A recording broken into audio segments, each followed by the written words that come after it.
Hey everyone, welcome back to the podcast. Today, I'm thrilled to have on an industry giant. I have Jeremy Allaire, the co-founder, chairman of Circle. Jeremy, how's it going? Great, Tom. It's awesome to be chatting. Jeremy, I feel like we haven't spoken in so long. And in the meantime, you've grown Circle to have over 30 billion USDC in circulation. It's quite the journey. Totally. Yeah. Insane. Tell me, Jeremy, for those who don't know, tell us about your story, I guess, before Circle, how you got started in crypto. Yeah, sure. I mean, so I think the maybe most relevantly, I kind of went down the rabbit hole on the internet really early in like 1990 and became really obsessed with the kind of the idea of like an open network built on kind of open protocols and open source software, and was really quite into all of that before the commercial web, before the web existed even. And then in the early 90s, when the very first web browsers were emerging, I got very excited about the idea that you could basically use this open, decentralized, permissionless protocol, HTTP, to enable anyone in the world to build online services and distribute content, and actually got even more excited about the idea that a browser was sort of the ultimate light client, and that you could build interactive software applications where the only thing the person needed was a browser, and then all of the kind of programming and computation and data, kind of transactions, data, et cetera, would happen, as people say now, in the cloud, but basically on servers. And so I helped with the original development of a product called Cold Fusion, which was the very first like commercial web application server as a programming language that allowed people who were conversant in scripting and HTML to actually build software apps that could be deployed into browsers. Did that. That grew to millions of developers, hundreds of thousands of businesses around the world, grew fast, built a whole family of web development products, HTML design products, infrastructure products, like fundamental internet infrastructure type of stuff and tooling. And then we went public, helped lead that company as a public company for a couple of years. That was Allaire Corporation. But it was, built on sort of the idea of open networks and open protocols, and how you could build kind of a more inclusive global, universe. And then we merged with a bigger company called Macromedia. 2 years after I was public, I became chief technology officer there. Macromedia was one of the biggest internet software companies, worked on technology around Flash, if you remember Flash, and Flash Player and development tools, design tools, other things. And really the focus then was, how could we, broadband was just emerging. It was the very beginning of broadband, 2001, 2002. And, we were sort of saying, how can we upgrade the internet to provide a much richer kind of experience for software and media and communication? So worked on products that were sort of peer-to-peer and other forms of communications protocols, video delivery protocols, built some of the first audio video, kind of help with the launch of a number of audio video things. And I got very excited at that point about, I could sort of see that this open internet model and this idea that anyone could kind of connect a machine or device and deliver things would find its way into television and video. We put video technology in Flash in 2002, and it became the most widely available runtime for video on the internet. And I could see that was going to lead to kind of a transformation of television distribution, media distribution. So I ended up leaving and then incubating and starting another company called Bright Cove in 2004. And we basically built like an end-to-end video platform that allowed everyone from a brand to an independent video artist, to television companies and media companies and movie studios and others to actually start doing monetized television distribution online. And back in 2004, it was pretty early, but that grew. And now I took that company public, and thousands of media companies use it, major brands use it. It's a platform for that. But the fundamental, again, kind of coming back to, now I'm getting into why I got into crypto, because fundamental kind of premise here was open protocols on the public internet that anyone can connect to with any device transforms how software distribution works, content distribution works, communications, television, all these things. And I've always been interested in that arena and how that happens. And then, for me, after the financial crisis, my original interests, which were in kind of global political economy, international macro issues, which had been things that I had studied earlier in college, got really re-stimulated after the financial crisis. So I found myself, like a lot of people, reading extensively about central banking, international monetary system. That became a real area of interest to me in 2009, 2010, and 2011. And I had heard of Bitcoin, but in 2012, got a lot more interested in it. And I had kind of just started going down the rabbit hole.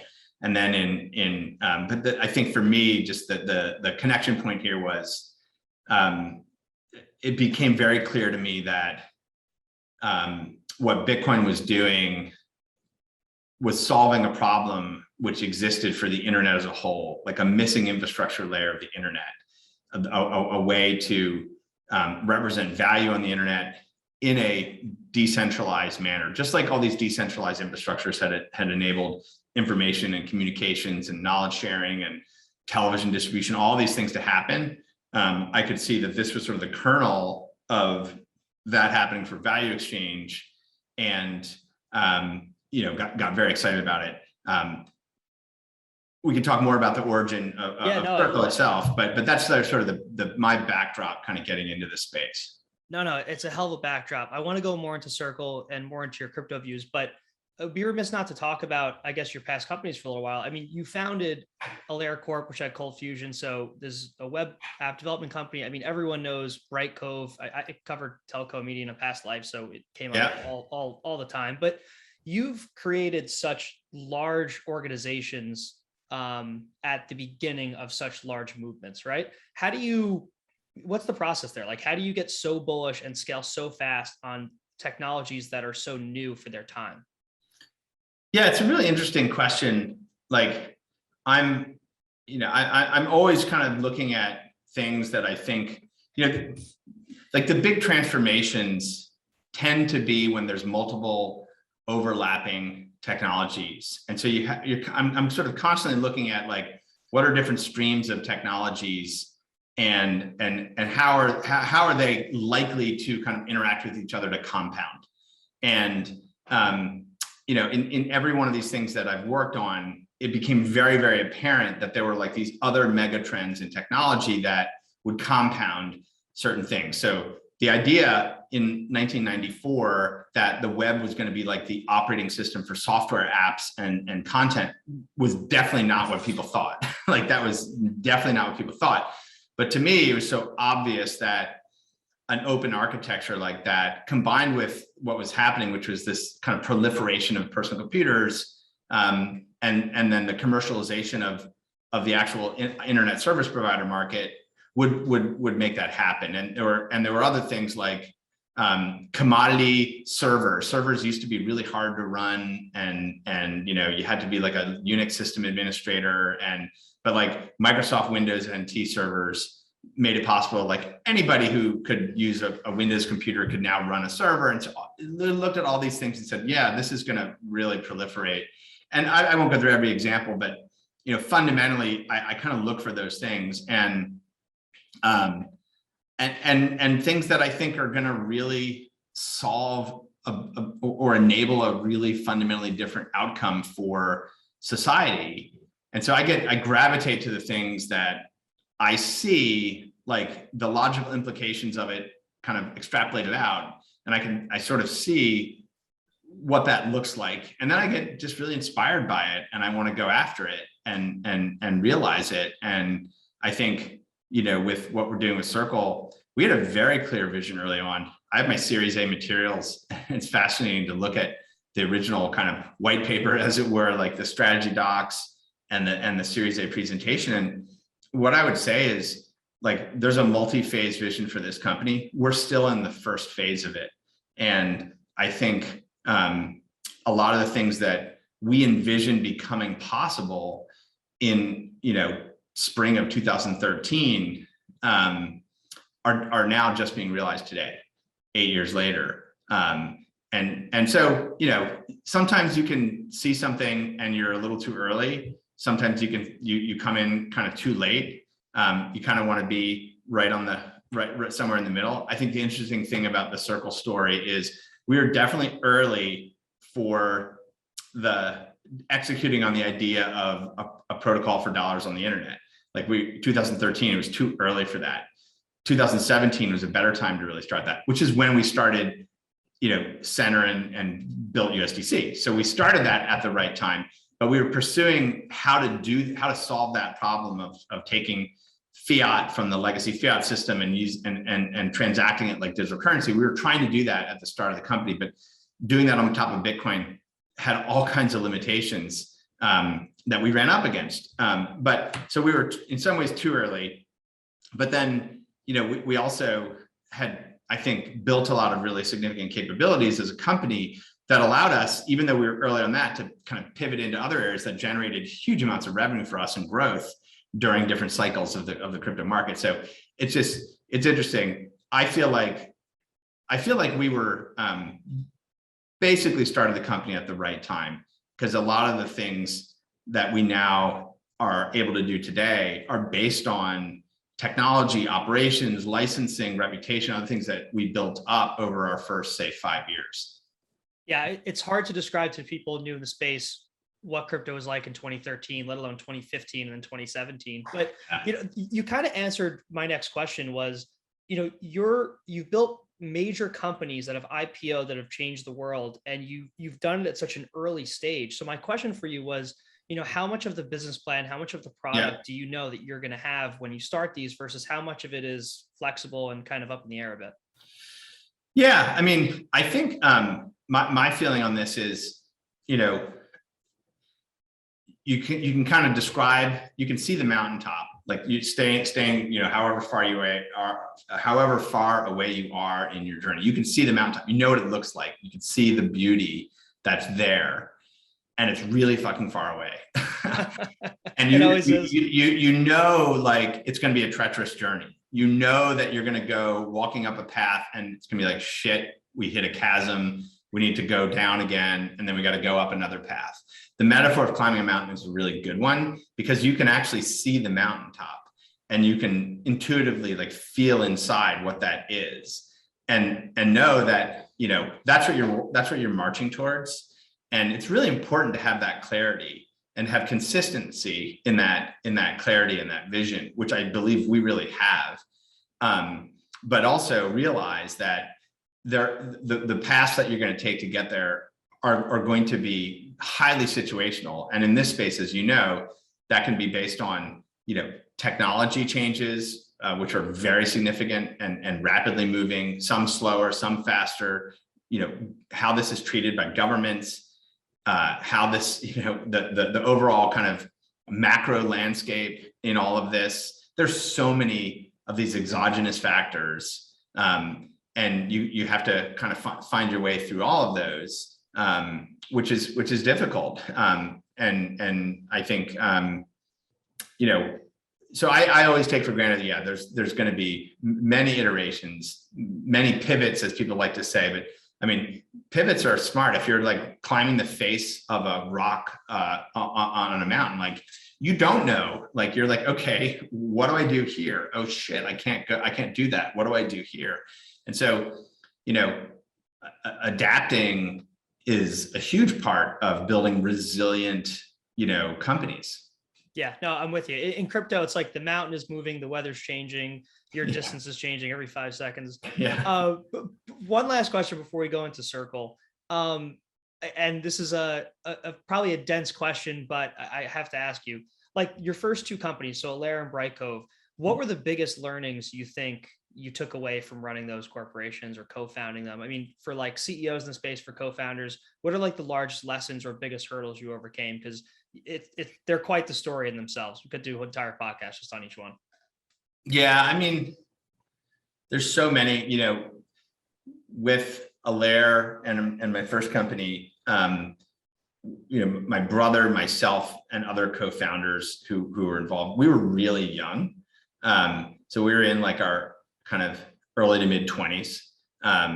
And that was an awesome time to start a company as someone at that age. I feel really excited about that. And when I look around at crypto founders, there's tons of crypto founders in their 20s, right? I mean, tons. And it reminds me of that I feel old at 27. I get it. Yeah. Okay. Yeah. I mean, that reminds me of that version of myself.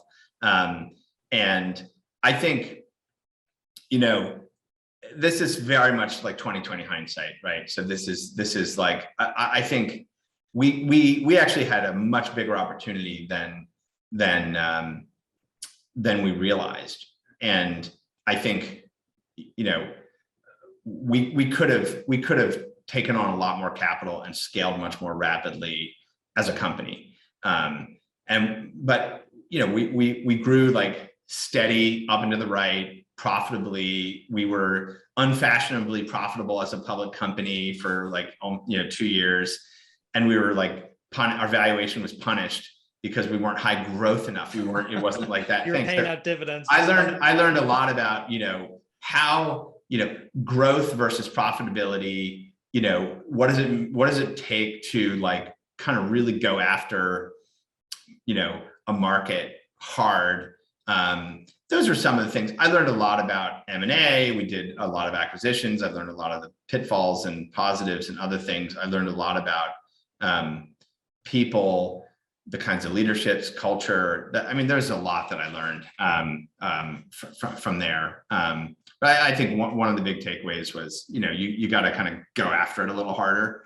And, you know, but as young guys in our 20s, right, couldn't credibly like go as much and kind of scale out. And the amount of capital that's available now is like insane compared to what it was in the 90s, right? You guys actually had to do roadshows and stuff probably back then. And oh yeah, absolutely. I mean, I still have to do roadshows. That's true. That's true. Yeah.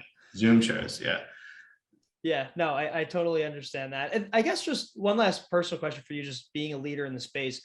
How do you manage your time efficiently? Like, it's something I struggle with all the time. I think everyone in the space does. We have 3,000 productivity apps to get us through it, and we're wasting time on those. What do you think you do to really make sure your time is valuable? People know that you're using it the right way at Circle, past jobs, et cetera.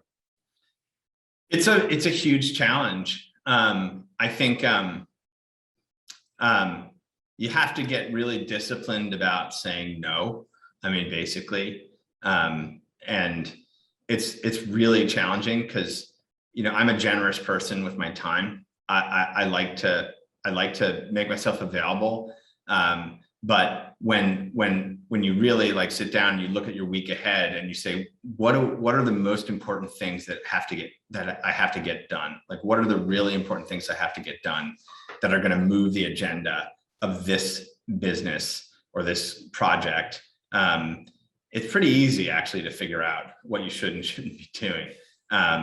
And, you know, I have people that help me. I have someone, you know, I have an assistant, which is not an end all be all, but I think it is really important. I think there's some people who are like, I don't need an assistant. I don't need someone to do my scheduling. But I think having people around you, whether it's an assistant or someone on your executive team who is really focused on what are the objectives, what are the results, how are we accountable to those, keeping people, you know, driving against those. It gives people kind of guideposts, which is really, really important. You know, so no magic bullet there.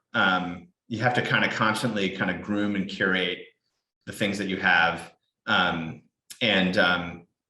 You know, there's like overall frameworks, like we use OKRs. I think OKRs are a really good framework for at a broad level, and then those get driven down all the way down to the kind of team and individual. And that isn't like a perfect thing, because, you know, things come up, you have to change, you have to adapt. But I think the most important thing is say, what are the most important things that have to get done in the next week or 2 weeks? And then like, look at what you have in front of you. And if there's stuff on there that doesn't make sense, just cancel it, you know, just be like, just cancel it, right? There's like endless recurring meetings people have, right? You have all these recurring meetings. It's like, do you really need those recurring meetings? Do you really need that this week? Is there something really important to have on it? And you know, I think especially these days, right, where there's just, you just get stuff thrown in and you're hanging out in the Zoom and everyone's make this recurring, and then bam, there goes your year. Yeah. So anyway, those are some of the things. No, that's a strong answer. I mean, plan ahead on Sunday, say no, get an assistant if you need to, and really be understanding of your time. And all right, cool, Jeremy, we could switch to Circle now that we have your life story. Let's dive in. I'd love to. So I spoke to you a couple of years ago. We didn't do a podcast, but really pushing the bounds. It seemed like you had sort of not a recovery, but maybe a refocus at one point where you doubled down and said, we're going to focus on USDC. We're going to focus on this. Yes. Can you tell us a bit about that decision-making process back then and how you kind of focused back then?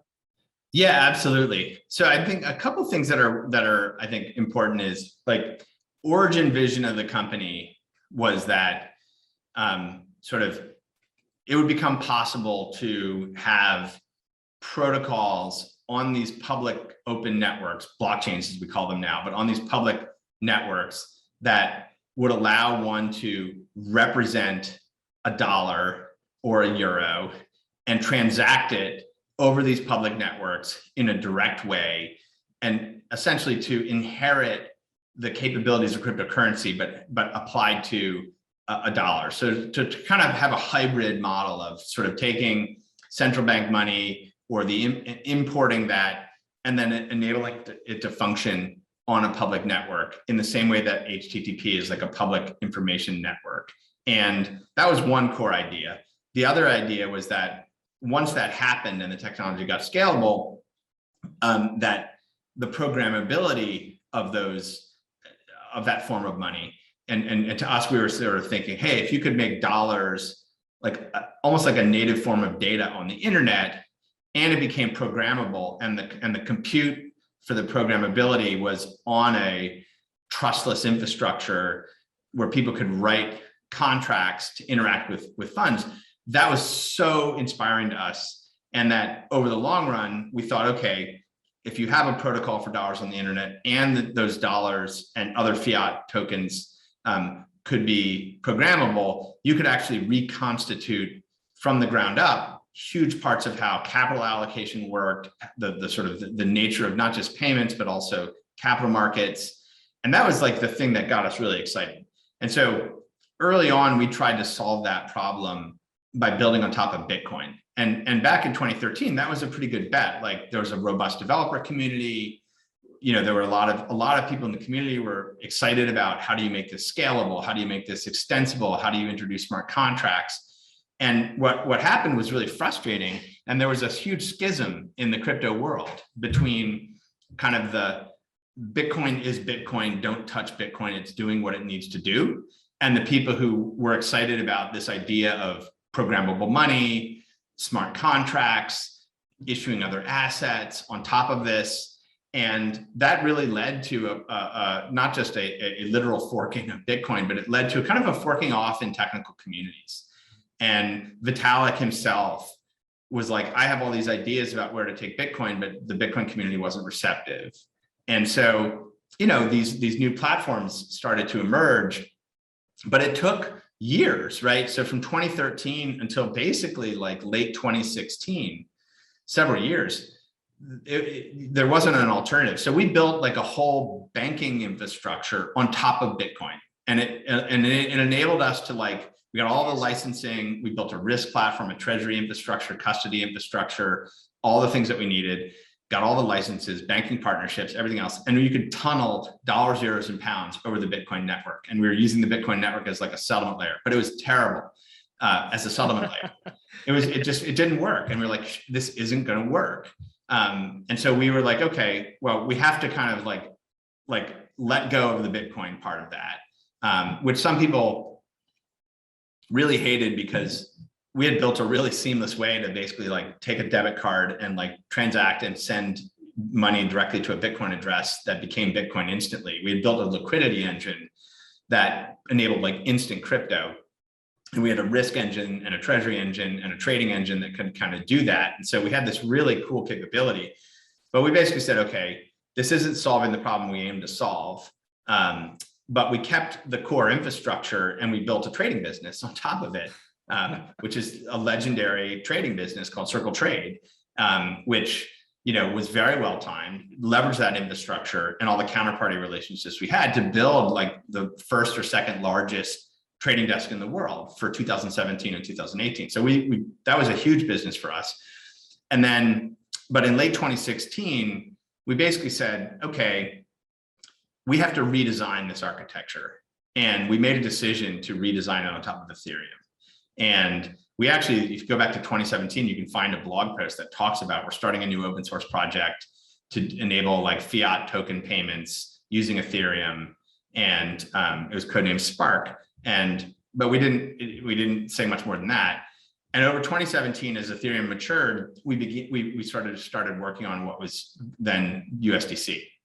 And actually in the fall of 2017, we introduced we created an entity called Center. And it was just the subsidiary of us at that point. And the idea was to kind of create a standard, contribute the IP into open source, and eventually release that. But meanwhile, though, we rode the crypto market cycle, right? So we rode our trading business.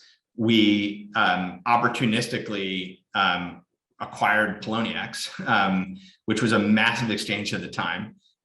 But we closed that deal, and it was just really bad timing. I mean, basically, the combination of a regulatory a lot of regulatory heat in the U.S., the sort of rapid growth of offshore Chinese exchanges that were like super aggressive and not really paying attention to U.S. law at all, and then the crypto winter, which basically kind of hit in like the spring of 2018, right after we closed the deal. So it's like, okay, we had something that was generating a huge amount of cash flow and then basically became a drain on many levels. And so, meanwhile, though, we launched USDC, and it was really well received. And it was, 2018 was when the sort of first regulated dollar stablecoins were coming into the market, and there was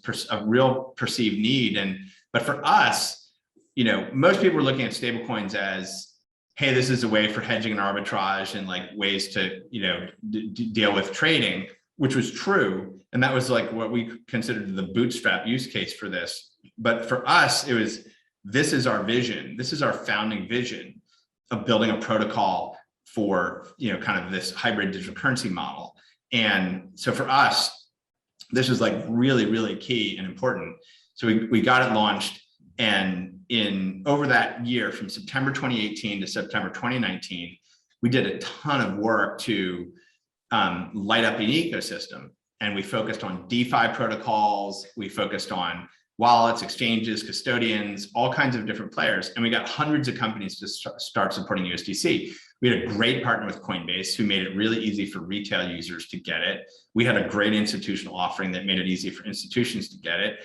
And it really started to take off. And so a year into it, we were like, this has very clear product market fit. And not only did it have product market fit because it had jumped ahead of like all the other regulated stablecoins, but like ecosystem adoption was flourishing.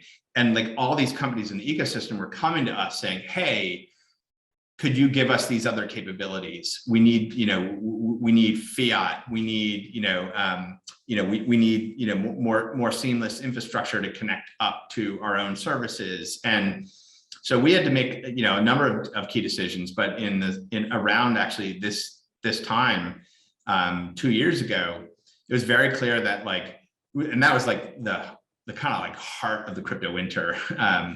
It was like these trading businesses are either break even or losing money. And USDC is, while it's not generating, we're not monetizing it really. It was clearly had great product market fit. And so we executed a number of transactions to basically sell the trading businesses and put 100% of our capital behind building out a whole family of products and services around what we had been doing with USDC. Jeremy, it's an incredible story. I guess my question for you is in hindsight, it sounds simple and easy, like USDC growth, trading, business exchange, maybe faltering, let's get rid of them. But in the time when it happened, I feel like it's very hard to say, hey, let's cut this versus, hey, let's improve it, let's hire people, let's scale it. This is people created these things, they're driving them forward. How does the decision-making process actually happen to cut the things in your business that weren't doing well? Yeah, I mean, you have to just face reality and just be look, is there a path to with an exchange that's kind of boxed in and what it can do, and you've got a Binance which is just gobbling up the universe. Is there a credible path to do this as a company in the United States to compete in the altcoin market? Right? Was there a path? And it was very clear, no, there's not a path. And so then you have to figure out, okay, how do you make the best of that? And you find a strategic buyer. Similarly, we had a nice retail app, Circle Invest, which we didn't see a path to really scale that out. Now we could have. I think if we said that's our focus, that one thing is our focus, we could have, but it was very clear that we didn't have unlimited capital.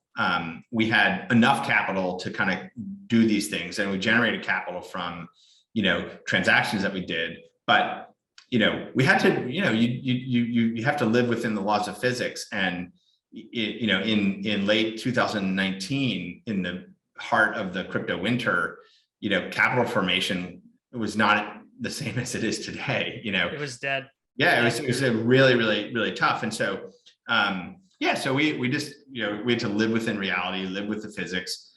And I think the other thing, and this gets back to, I think part of why the story is so interesting, is we stayed really anchored to the fundamental mission and vision of the company. And we stayed really anchored to, we started this company to realize this idea of building a new kind of global digital currency bank.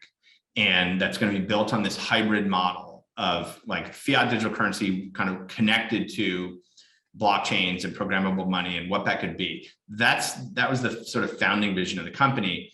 And we were realizing it. And my intuition, and it was not clear to everyone at the time, right? My intuition was, this is going to happen. This gets back to the earlier thing about seeing things before other people see them, which is, my view is next gen blockchains are arriving. This is going to become scalable, cost efficient. This is so clearly the right model for how kind of payment and transactions on the internet are going to work. I have very high conviction. We have a product market fit. We have a really strong early mover advantage. Let's just go for that. And got galvanized, the company around that. And it was a difficult time. It was a very difficult time, and managing through that, all of that complexity and divestitures and then keeping people motivated and getting them focused on bearing down on the new product innovation and what that can be. Definitely one of the hardest things I've ever done in my career. It's admirable. Probably the changes you did. The biggest learning experience I've ever done. Doing the hard things is that's when you really grow.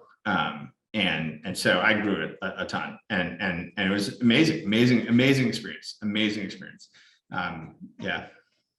Sorry, I'm just writing that down so I make sure I say that as the quote. But no, it's super admirable how much you guys went through and how much you kind of led through that.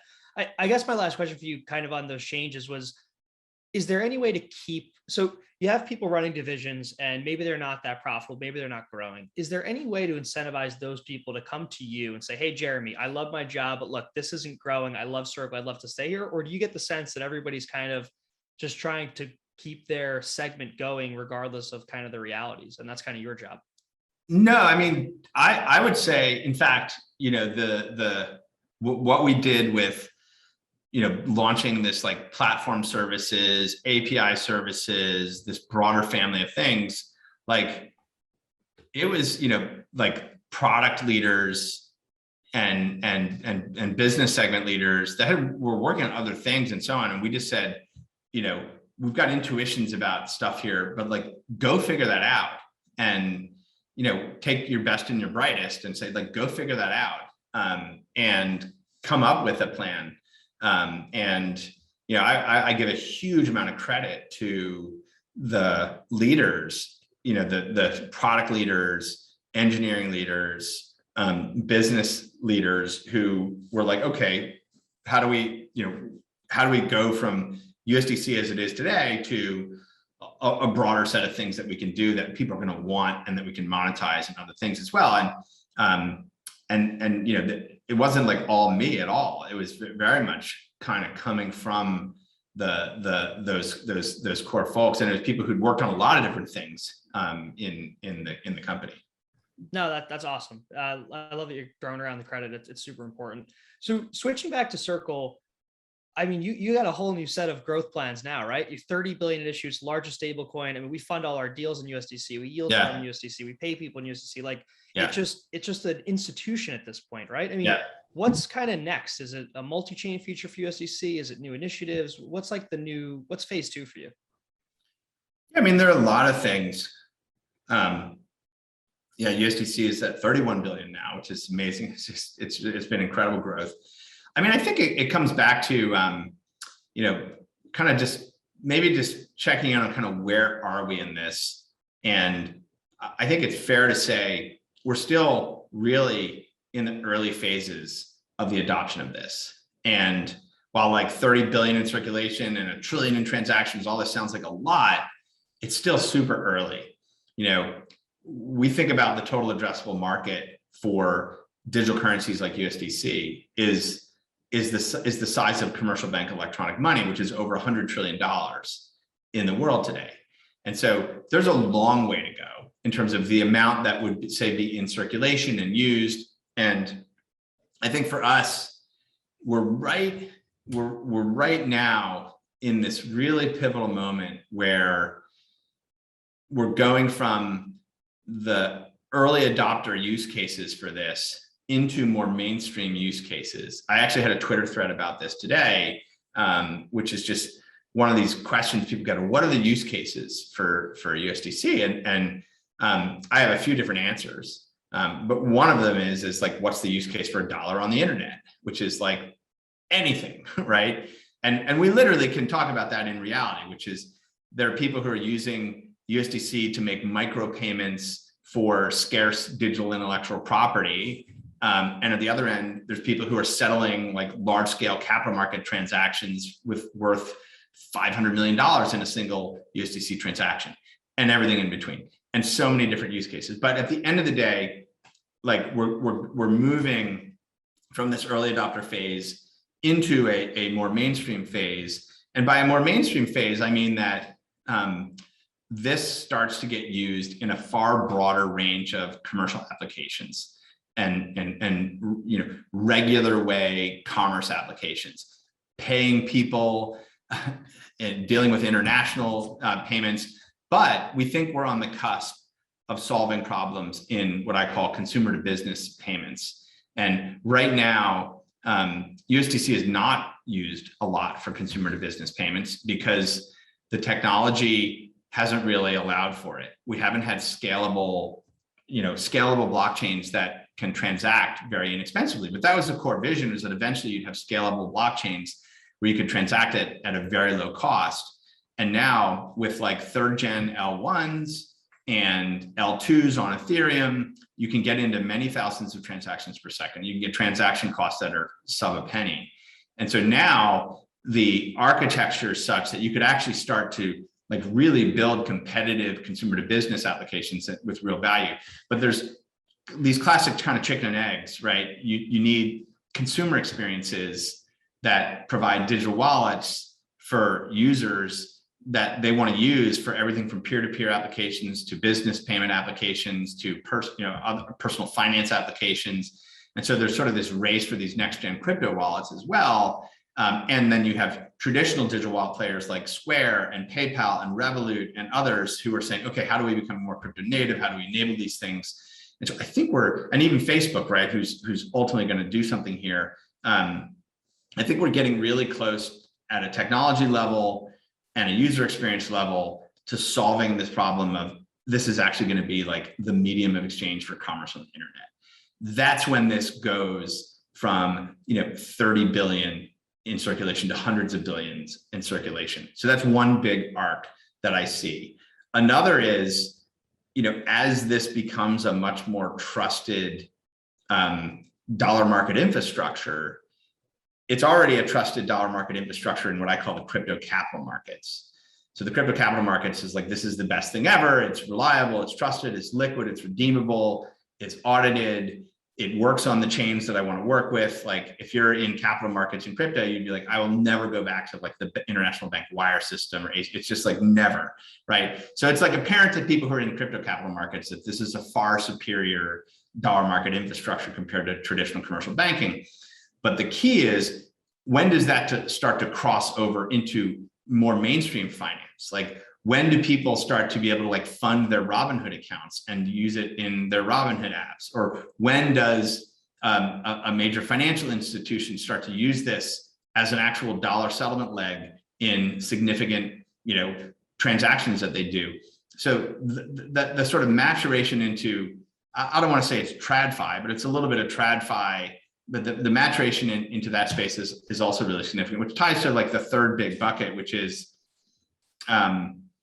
DeFi today is still nascent, right? 100 billion total value locked. Again, step back, equity and debt capital markets, $350 trillion.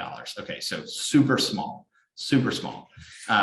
So that's got a lot of growth. And I think, this model of on-chain capital markets is super profound and is absolutely going to be bigger and bigger and bigger. There's a lot of things that have to happen for that to happen, but the scaling out of on-chain capital markets, to me, is also one of these things that's going to rapidly contribute to this going from, again, 30 billion, say, in circulation to hundreds of billions in circulation. So you've got, these are the kind of things that are pulling on it. So in terms of Circle specifically, I mean, we want to enable the businesses that want to build on this, businesses that want to use this. We want to get more and more businesses to really think about a digital currency bank account, really. Like, how do I, I've got a Chase account, I've got a Citi account. I want to have a Circle account, and I want to be operating with that. And I want to use that as a mechanism for my working capital. I want to use that as a mechanism to generate yield and returns, and increasingly just do more of what I need to do in corporate, in corporate and commercial banking. And then if I'm a startup or a builder or a financial institution or fintech, I want to have really robust APIs that let me integrate this into what I do and provide that like a transaction bank basically does. And so, we're really aspiring to build a global kind of the equivalent of like a global commercial and transaction bank, entirely built around digital currency, public chain infrastructure, and the like. No, I love that answer. And I love your tweet thread too. I saw it this morning. I think there's like 20 or 22 examples or something like that. Yeah, there's a whole bunch. And that was just from like 2 or 3 days. I was just like, okay, let me just take a look. Because I was getting this question and I had an all hands meeting. I was like, I'm just going to go take a look. And then we used it at all hands because it was actually like the 3-year anniversary of USDC and we crossed 30 billion. And I was like, like just where we started, where are you now? Look at all this diversity of what's happening. It was just a good indicator of how much is changing. And one of the things that I like to say, and I briefly touched on this in the Twitter thread, is stablecoins are they're inherently a network effects business. And the more people who have a stablecoin, the more utility and value it has. And the more people who have it, the more people want to transact with it. And then the more people want to stay in it, which then again, people start applying it in other use cases, which then brings in more people and more use cases. And it has a network effect to it. It's like protocol adoption. It's like the more people who have the protocol, the more people who want to use the protocol, which drives more in. And so it really is a network effects business. And I think basically that's what we've been seeing over the last 18 months is a very real network effects business taking hold. Yeah, no, I would definitely not disagree with you. I think the thing that's on everyone's mind right now is just regulation. Like there's just, we're seeing Gensler out there. We're seeing a lot of actions. We're seeing a lot of letters going around. Like I'm trying to get a good sense of how USDC plays nice, but also pushes the innovation here, right? Because you guys are an institution, you're necessary not only for DeFi, but for every company that wants to kind of take place in the space. How do you see, I guess, regulation playing out in the sense of, I guess, how strict do you think it will be and how much it will damper or cut innovation and growth of the crypto space overall? Yeah. So I have a lot of thoughts on this, obviously. I think the first is there are so many different areas of Web3 that so many varied areas of Web3 and crypto finance that it's not like one regulatory thing, right? You've got, again, just so many. This is like the internet itself. There's just this huge range of things that are happening, and it's remarkable. But there's so many different areas, and I think with respect to like stablecoins specifically, this is a fast evolving, situation. And I think the first is when we started the company, and then later when we launched USDC, we were very clear that this had to be a regulated activity. And it is a regulated activity. I think we're operating under very well established banking and payments law in the United States, laws that have to do with, money laundering, know your customer, but more importantly with money transmission laws, which are governing consumer protection, the reserves that have to back a monetary instrument that is used in money transmission. So there is a regulatory framework that exists. That was the regulatory framework that it was possible to operate and launch this under in 2018.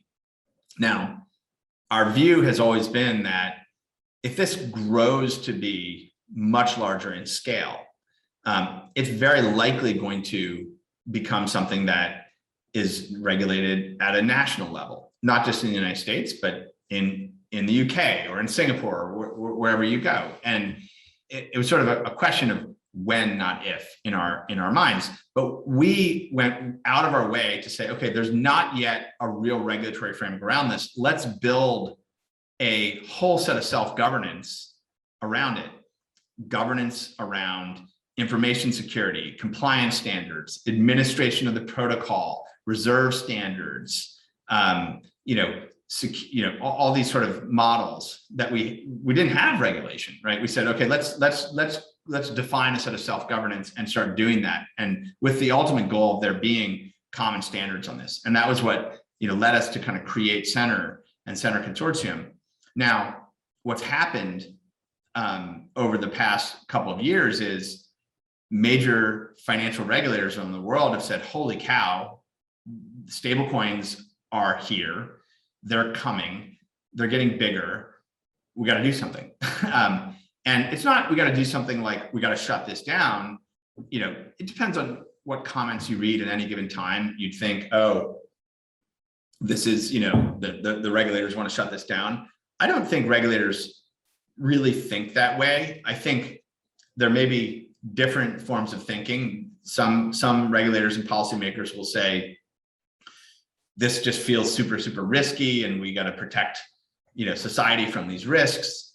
You have others that say, this actually could be incredibly innovative and massive in scale. If it's going to be that scale, it needs to have some guardrails around it. If it's going to be systemically important or something like that. And so you just have a lot of perspectives there.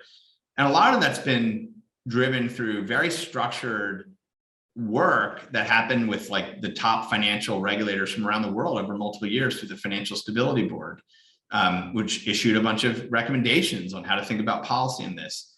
And then the US Treasury put out a big report in December saying, here's some, policy recommendations for stablecoins, which we welcomed that. And in fact, at the time in December, I sort of said, hey, I'm looking forward to kind of picking this up with the Biden administration when that comes along. Now, meanwhile, the growth has accelerated massively, right? Where we were in December, there's 3 billion USDC in circulation on December 1st. We're 10x that now. It's not December, so I don't know what will be by December. But so the growth has been really massive, and so that's brought a lot more attention.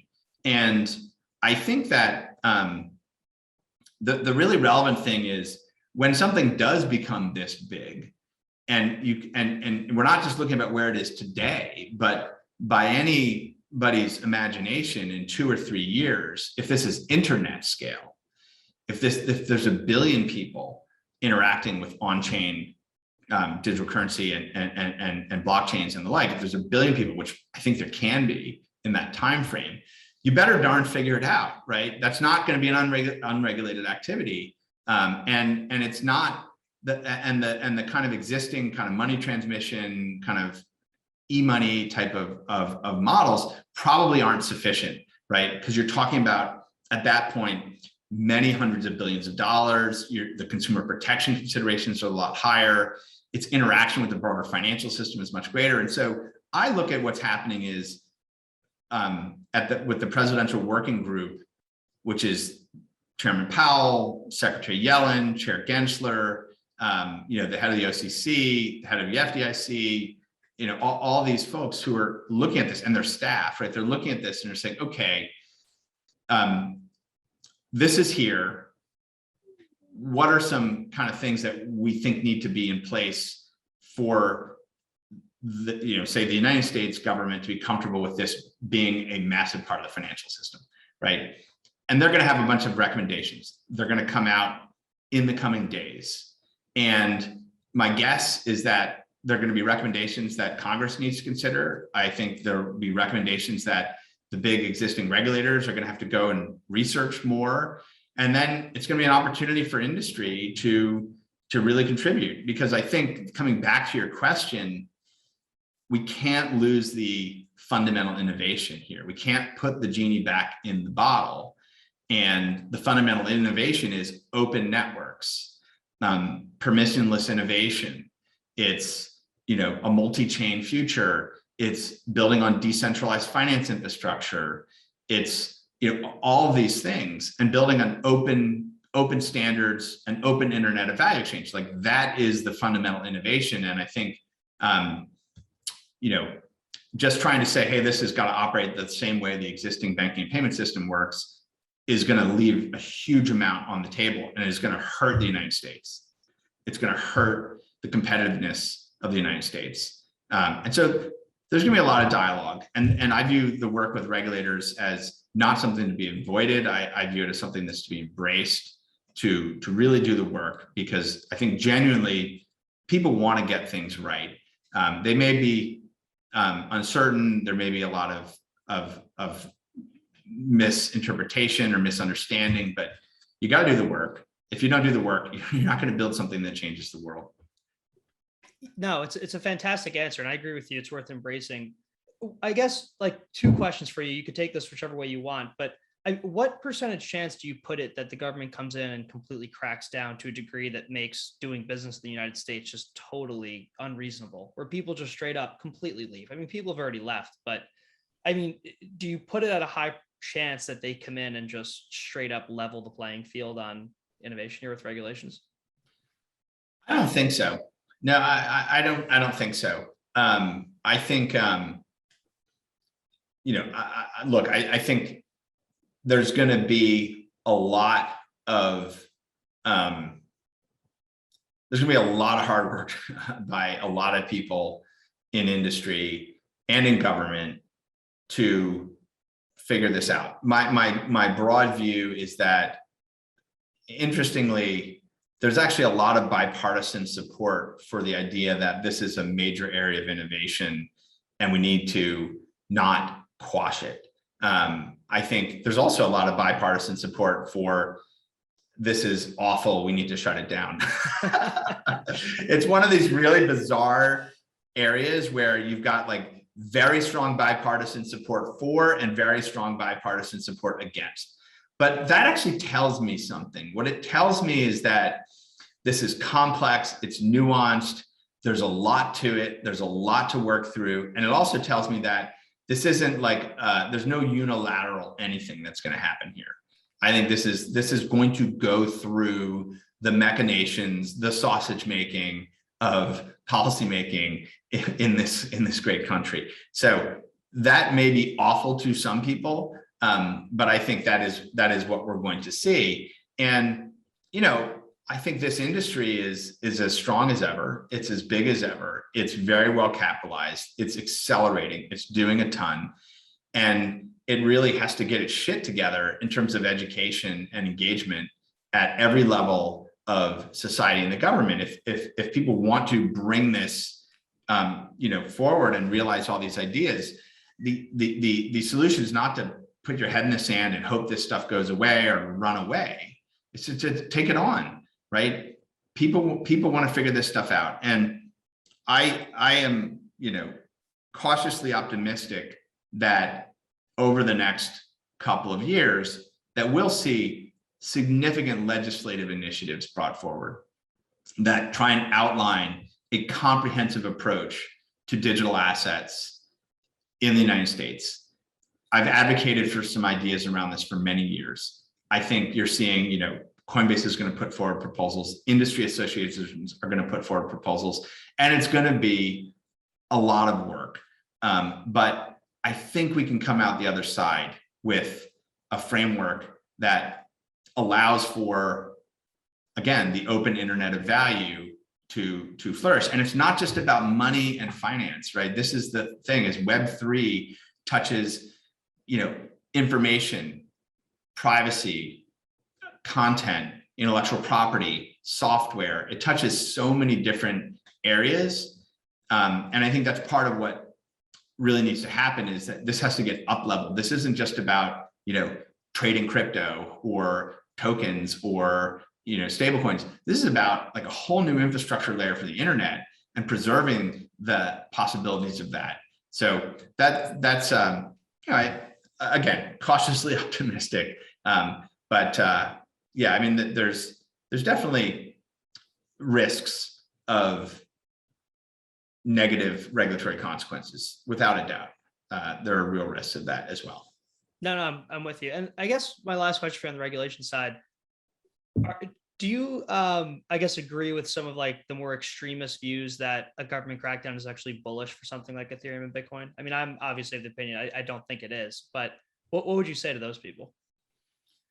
I mean, I think, there's sort of a kind of purist view of having a completely autonomous, decentralized economic infrastructure that is operates outside of any supervision of any government anywhere in the world. That's the kind of crypto anarchist or anarcho-libertarian ideals. And a lot of the internet and the internet ideals and fundamental philosophy of many pieces of the internet are anchored in that. And I think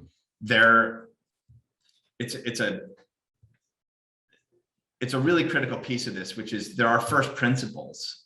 And I think the first principles have to be preserved, right?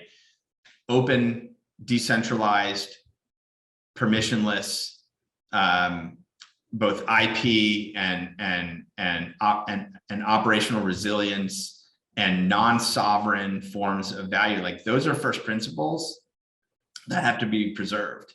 And I think they are foundational to a new set of global economic infrastructure. So on the one hand, like I'm very sympathetic to the need to preserve those first principles.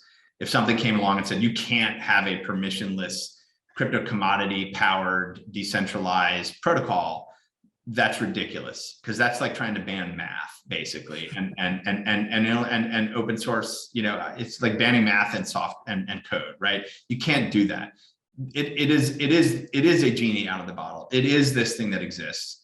And I think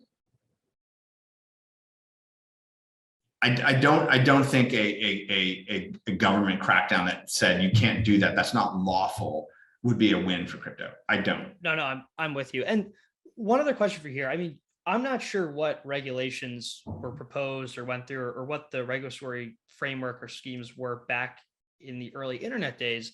But as a founder who went through it, Yeah. is there any push come to shove there? And how did that shake out?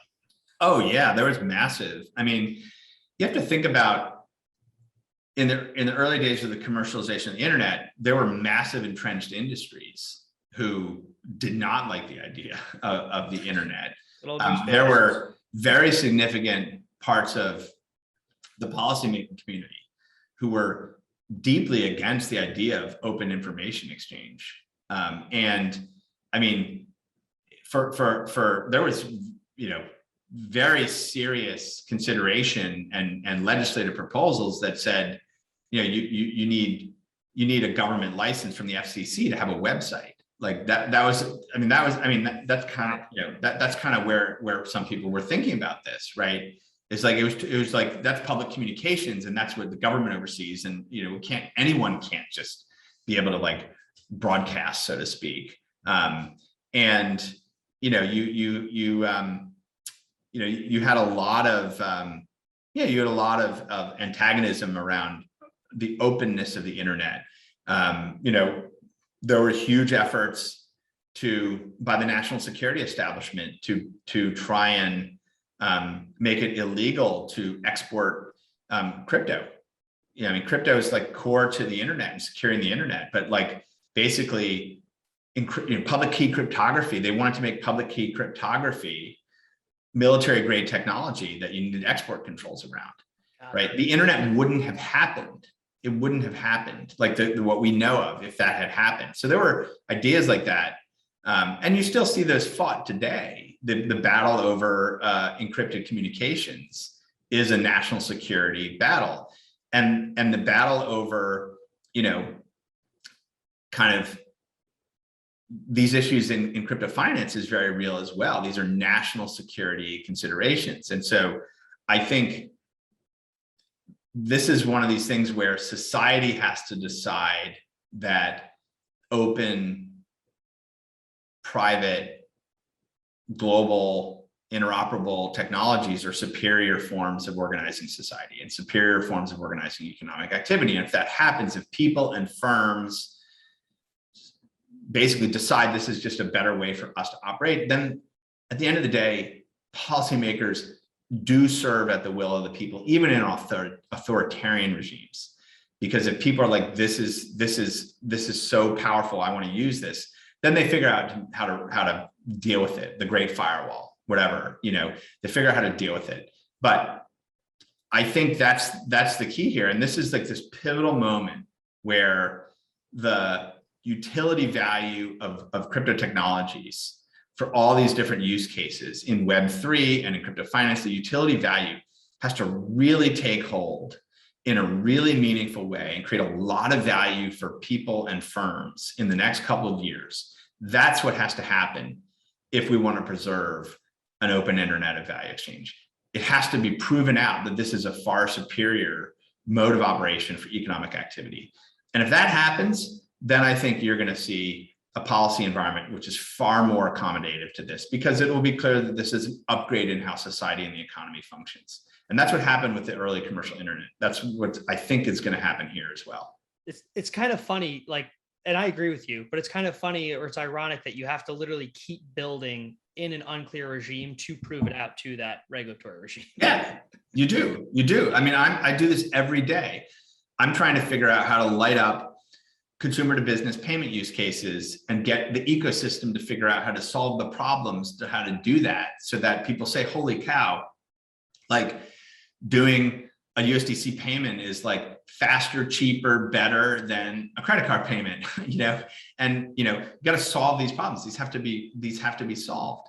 So it's in some ways, this is maybe a message to your listeners as well, which is like, so much of the activity gets focused on how to make money, how to build trading strategies, what's this, what's that. But like, people this has to get grounded increasingly. And I think it is in solving real world problems in commerce and finance.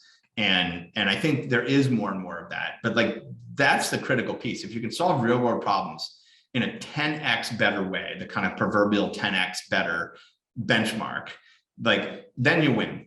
I mean, I think so clearly so much of this technology is like 10x better. Like USDC is a great example of that. If you start quote unquote banking in USDC, you're like, oh my God, this is so much better than anything else. So there's but there's a lot of building blocks that have to kind of get worked on to get it there. No, I'm totally with you. And I love the comparison with the earlier internet days and continuing to innovate. My last line of questioning for you, Jeremy, is just on, I guess, the competition, right? You guys have clearly surpassed MakerDAO's DAI, or things just Makers DAI at this point. I might be dating myself a little there. There's a graveyard of algo coins like ESD and DSD. There's UST on Terra and a bunch of others that are taking off there. And I'm kind of wondering, I guess, one, what you think about them, but more importantly, a lot of the theses for competing stablecoins is that the government will crack down on them and they're immune. And then two, some of them have issues solving the demand side. So just demand for the asset outside of the supply games you can play. What are your thoughts on, I guess, the competition, whether it be algo stablecoins or whether it be other centralized forms? Yeah, I mean, I guess I have multiple thoughts on this. I think the sort of short, medium, and long term, I think I believe that a model that can have a asset-backed stablecoin that is connected to the existing financial system, that can take advantage of all of the capabilities that public chains bring, programmable money, all the benefits in commerce and payments and financial services delivery and others. I think that's humongous.